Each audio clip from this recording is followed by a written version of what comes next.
Hello दोस्तों, कैसे हो आप लोग। दोस्तों आज हम बात करेंगे आइसर मोटर की। मींस इस प्रेजेंटेशन में मैं आपको बताना चाहूँगा कि अगर किसी पर्सन ने आज से 20 साल पहले आइसर मोटर के स्टॉक को परचेज़ किया होता तो आज की डेट पर उसको क्या रिटर्न मिल रहे होते। बट इसके पहले मैं आपको कुछ चीज़ें बताना चाहूँगा कि आइसर मोटर कंपनी का जो इस्टेब्लिशमेंट हुआ था ये 1948 में हुआ था। और उस टाइम पर इस कंपनी का नाम आइसर मोटर नहीं था, तब इस कंपनी का नाम गुड अर्थ था। आइसर मोटर का इनकॉर्पोरेशन 1982 में हुआ है। साथ ही मैं आपको बताना चाहूँगा कंपनी का एक टाइम ऐसा भी था जब कंपनी अलग अलग 15 बिजनेस में डील कर रही थी। उस समय कंपनी लॉस में थी, तब कंपनी को अपने 13 बिजनेस को बंद करके सिर्फ 2 बिजनेस पे, एक रॉयल एनफील्ड और दूसरा कमर्शियल व्हीकल, इसी पर फोकस करना पड़ा था। तो शायद आपको ये जानकारी ना पता हो। बाकी इसकी पूरी हिस्ट्री मैं आपको डिटेल्ड एक नेक्स्ट वीडियो बनाऊंगा, तो उसमें आप देख सकते हैं। इसमें मैं आइसर मोटर की पूरी हिस्ट्री आपको बताऊंगा। अभी हम लोग इस प्रेजेंटेशन में सिर्फ बात करेंगे आइसर मोटर के लास्ट 20 ईयर के रिटर्न की। तो चलिए स्टार्ट करते हैं। दोस्तों आप लोग देख सकते हो इस प्रेजेंटेशन में कि आइसर मोटर का जो हमने डेटा लिया है, इसमें आप देख सकते हो कि आइसर मोटर का अक्टूबर 2004 में जो प्राइस था ये 190 पे था। ठीक है, अगर उस टाइम पे हम लोग बात करते हैं, अगर किसी पर्सन ने इसमें उस टाइम पे 100 शेयर परचेज़ किए होते, अगर 100 शेयर परचेज़ किए होते तो उसको सिर्फ और सिर्फ 19,000 का इन्वेस्टमेंट करना पड़ता। ठीक है, इसके बाद आप देख सकते हो कि आइसर मोटर का जो प्राइस है ये ईयर ऑन ईयर किस तरीके से बढ़ता चला गया है। आप देख सकते हो 2004 में प्राइस अक्टूबर मंथ में 190 था, 2005 में आप देख सकते हो 205 हुआ, फिर 2006 में 360 हुआ, 2008 में देख रहे हो आपकी प्राइस कम होकर 190 हो गया है। इसका रीज़न ये था कि 2008 में मार्केट क्रैश हुआ था, और जब मार्केट क्रैश हुआ था तो उस टाइम पे सेंसेक्स और निफ्टी भी मोर देन 50% क्रैश हो चुके थे। इस वजह से सारे ही स्टॉक्स गिरे हुए थे, बट बाद में मार्केट ने रिकवरी ली और आप देख सकते हो कि 2009 से फिर प्राइस बढ़ना स्टार्ट हो गया। इस डेटा में आप देखोगे कि 2019 में इसका जो प्राइस है वो 22,530 है। बट आप देखोगे 2020 में, जो मैंने एक अलग डेटा आपको दिया है टेबल, इसमें आप देख पा रहे हो कि 2020 में प्राइस 2085 है। ऐसा क्यों हुआ? तो मैं आपको बताना चाहूँगा कि आइसर मोटर का स्प्लिट हुआ था अगस्त 2020 में। ये आप देख सकते हो कि आइसर मोटर का जो स्प्लिटमेंट है, ये आप देखोगे कि स्प्लिट अगस्त 2020 को हुआ है 1:10 के रेशियो में। इसका मतलब ये होता है कि अगर उस टाइम पे आइसर मोटर के किसी भी पर्सन ने 1 शेयर होल्ड किया था तो स्प्लिट के बाद उसको 10 शेयर मिल गए थे। साथ ही आइसर मोटर की जो फेस वैल्यू है, जो कि उस टाइम पे 10 थी, वो चेंज होकर के 1 हो गई थी। अब आप देख सकते हो, जैसे मैंने आपको बताया कि हमारे पास में पहले हमने जब 19,000 का इन्वेस्टमेंट किया 2004 में, तो 100 शेयर परचेज किए, तो 100 शेयर थे हमारे पास। बट जब स्प्लिट हुआ तो स्प्लिट होने पे जिसके पास में भी 1 शेयर थे उसको मिल गया 10 शेयर और, तो हमारे पास में 100 शेयर थे, तो हमको कितने शेयर और मिल जाएंगे? यहाँ पे आप देख सकते हो हमको 1000 शेयर मिल चुके हैं। अब आप देखिए ये जो डेटा अब आपको समझ में आ रहा होगा कि 2019 का प्राइस 22,530 है, बट मैं ये मान लेता हूँ कि ये जब स्प्लिट हुआ तब उसका रेट जो है ये 22,000 के आसपास था। तो जब रेट स्प्लिट होगा तो फिर 1 शेयर का जो प्राइस है वो 2200 के समथिंग हो गया, और जिसके पास में भी 1 शेयर थे तो वो चेंज होकर के हमारे 10 शेयर में कन्वर्ट हो गए। ठीक है, तो उस अकॉर्डिंग प्राइस आगे बढ़ा है। आप देख सकते हो अक्टूबर 2021 में प्राइस 2484 है, और आप देख सकते हो जब मैं ये वीडियो रिकॉर्ड कर रहा हूँ उसके 2 दिन पहले जो क्लोज हुई थी मार्केट, उसमें जो आइसर मोटर का प्राइस था ये 5062 है। ये प्राइस जो है ये सितंबर मंथ में 2024 में है। ठीक है, तो ये 5062 का प्राइस है। अब हम देखते हैं आगे। इसमें आप देख सकते हो कि इस स्लाइड में हमने एक टेबल ली हुई है, और इस टेबल में मैंने आपको डिविडेंड का समझाने की कोशिश की है कि डिविडेंड कैसे इस शेयर ने हमको दिया। आपको एक चीज़ मैं और बताना चाहता हूं कि डिविडेंड भी एक पार्ट ऑफ प्रॉफिट होता है। जब भी कंपनियां प्रॉफिट अर्न करती हैं तो उस प्रॉफिट को कंपनियां एज ए डिविडेंड अपने सारे शेयर होल्डर्स के बीच में डिस्ट्रीब्यूट करती हैं, तो डिविडेंड को ही हम लोग पार्ट ऑफ प्रॉफिट बोलते हैं। तो जैसा कि आप यहाँ पे देख पा रहे हो कि ये डिविडेंड है। अब आप एक चीज़ और देखोगे, यहाँ पे डिविडेंड टाइप में फाइनल, इंटरिम लिखा हुआ है, तो मैं आपको बताना चाहूँगा कि ये जो फाइनल लिखा हुआ है ये है ना, फाइनल का मतलब होता है जब भी company after financial year closing जब डिविडेंड डिक्लेयर करती है तो उसको बोलते हैं फाइनल डिविडेंड, और जब भी कंपनी फाइनेंशियल ईयर के बीच में ही डिविडेंड डिक्लेयर करती है तो उसको हम लोग बोलते हैं इंटरिम डिविडेंड।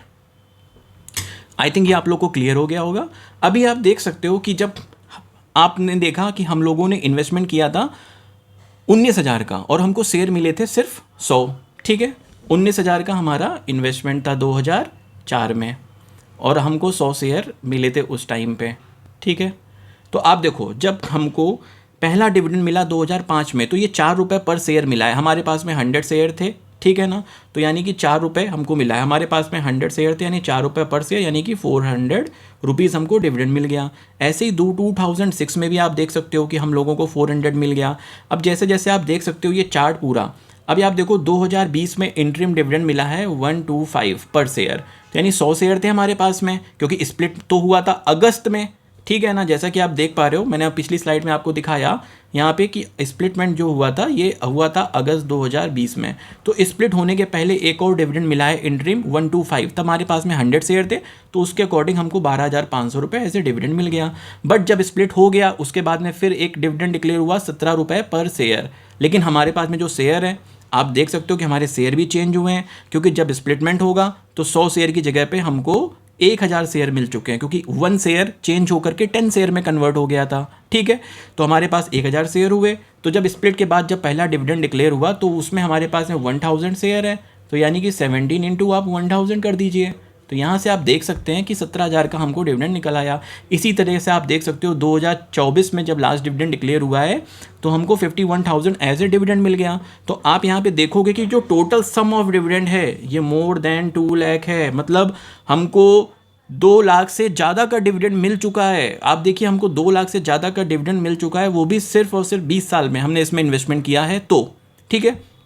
अब इसके बाद आप देख सकते हो, अब अगर हम लोग बात करते हैं कि आज की क्लोजिंग प्राइस के अकॉर्डिंग, ठीक है, तो अब जैसे आज का मैं बोल रहा हूँ कि क्लोजिंग प्राइस हमारा 5062 है, ठीक है।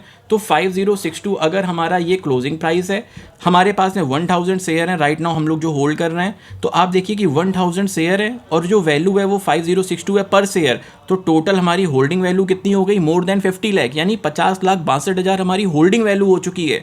तो अगर हम लोग बात करें कि हमने इस इन्वेस्टमेंट में आने के बाद 2004 के बाद से अब तक कितना गेन किया है, तो आप देख सकते हो कि जो होल्डिंग वैल्यू है ये हमारी 50 लाख से ज़्यादा की है। तो एक तो ये हमारा हो गया प्रॉफिट, दूसरा हमको डिविडेंड भी मिला, यानी कि 2,01,00,000 का हमको डिविडेंड मिल गया, प्लस अगर जो हमने इसमें इन्वेस्टमेंट किया था इसको अगर हम माइनस कर दें 19,000, तो ये अमाउंट है, ये टोटल हमने गेन किया है, ठीक है ना। ये हमारा गेन किया हुआ अमाउंट है जो कि हमको राइट नाउ यहाँ पे शो हो रहा है 52,43,100। बट अगर हम लोग बात करें कि हमारा इन्वेस्टमेंट कितने टाइम्स हो चुका है, तो आप देख सकते हो कि हमने जब इसमें इन्वेस्टमेंट किया था तब सिर्फ 19,000 का किया था, बट राइट नाउ हमारे पास में जो इसकी टोटल वैल्यू है ये गेन का अमाउंट है, और अगर इसमें मैं 19,000 प्लस कर देता हूँ तो ये टोटल करंट वैल्यू आ जाएगी, जो कि आपके पास में आएगी निकल करके 52,62,100, ठीक है। तो ये आज की इसकी टोटल इन्वेस्टमेंट वैल्यू है टोटल। अब इसको हम अगर डिवाइड कर दें 19,000 से, तो हमारे पास जो डेटा आ रहा है ये मोर देन 276 टाइम्स आ रहा है, मतलब हमारा जो अमाउंट है वो 276 गुना से भी ज़्यादा हो चुका है सिर्फ और सिर्फ 20 साल में। तो सोचिए अगर अपने 20 साल में इन्वेस्टमेंट करके इस होल्डिंग में मोर देन 275 टाइम्स, यानी 276 से भी ऊपर का आपने प्रॉफिट निकाला है, 276 गुना से ऊपर आपकी रकम हो चुकी है। अब अगर मैं आपको एक कैलकुलेशन यहाँ पे समझाऊँ कि अगर हम लोग बात करें 2004 में कि उस टाइम पे निफ्टी क्या था, तो उस टाइम पे निफ्टी जो है वो 2000 का इंडेक्स था हमारा, और आज की डेट में हमारा निफ्टी जो है ये 26,000 पे है। तो अगर हम लोग बात करें कि टोटल हमारे पास में 20 ईयर का ड्यूरेशन हुआ, इस 20 ईयर के ड्यूरेशन में निफ्टी ने कितना CAGR दिया, तो मैं आपको बताना चाहूँगा कि निफ्टी का जो कंपाउंड एनुअल ग्रोथ रेट है ये केवल और केवल 13.68% है, यानी हर साल केवल 13% से थोड़ा सा ज़्यादा इतना ही रिटर्न हमको निफ्टी में मिलता अगर हम निफ्टी में इन्वेस्टमेंट करते हैं। बट जब हमने आइसर मोटर में इन्वेस्टमेंट किया तो हमारा इन्वेस्टमेंट अमाउंट था, आप देख सकते हो 19,000 का, और जो हमारी करंट अभी होल्डिंग वैल्यू बन करके आई है ये आप देख सकते हो, जो करंट वैल्यू बन रही है आफ्टर डिविडेंड को भी उसमें ऐड करने के बाद में ये बन रही है 52,62,100, ठीक है। और जो हमारा टाइम ड्यूरेशन था वो मैं मानता हूँ इसमें भी हमारा 20 साल का था, ठीक है। तो अगर हम लोग CAGR की बात करते हैं कितना एनुअल ग्रोथ रेट मिला, तो इसमें जो हमारा एनुअल ग्रोथ रेट आ रहा है ये 32.47% आ रहा है, मतलब हमको हर साल आप देख सकते हो कि 32% से भी ज़्यादा का हमको रिटर्न इसमें निकल करके आया हुआ है, ठीक है। तो 32% से ज़्यादा का हमको इसमें रिटर्न मिल चुका है। साथ ही मैं आप लोग को बताना चाहूँगा कि अगर ये मानते हैं कि 2004 में, अगर 2004 में किसी पर्सन ने रॉयल इनफील्ड परचेज़ करी होती बुलेट, ठीक है ना, तो उसकी वैल्यू आई थिंक उस टाइम पे 50,000 के आसपास थी, जिसकी अगर करंट डेट में अगर हम लोग वैल्यू की बात करें तो जो लोहे की कीमत है वो उसी में जाती, यानी जो लोहे की वैल्यू है उसके अकॉर्डिंग उसका वेट होता और वो सेल हो जाती, तो वो उसकी करंट वैल्यू होती। एक तरीके से आप बोल सकते हो नेग्जिबल, ठीक है ना। बट अगर हम लोग बात कर रहे हैं कि अगर उस टाइम पे किसी ने आइसर मोटर के शेयर खरीद लिए होते और उसमें 50,000 रुपये का इन्वेस्टमेंट कर दिया होता, तो आप देखो जब 19,000 की वैल्यू हमारी 50 लाख से ज़्यादा की बन रही है, ठीक है ना, तो अगर किसी ने 50,000 इन्वेस्टमेंट किया होता तो उसकी भी वैल्यू 1.5 करोड़ से ज़्यादा की बनती। मीन्स 50,000 इन्वेस्टमेंट करके वो 1.5 करोड़ से ज़्यादा कमा सकता था अगर उसने रॉयल इनफील्ड ना खरीद के आइसर मोटर के शेयर ले लिए होते। तो ये होता है दोस्तों पावर स्टॉक्स की। स्टॉक्स को अगर आपने परचेज किया है और आप लंबे समय तक उनको होल्ड करते हो क्वालिटी स्टॉक्स को, तो आपको एक बहुत ही अच्छा रिटर्न निकल करके आता है। तो दोस्तों आपको कैसा लगा ये वीडियो?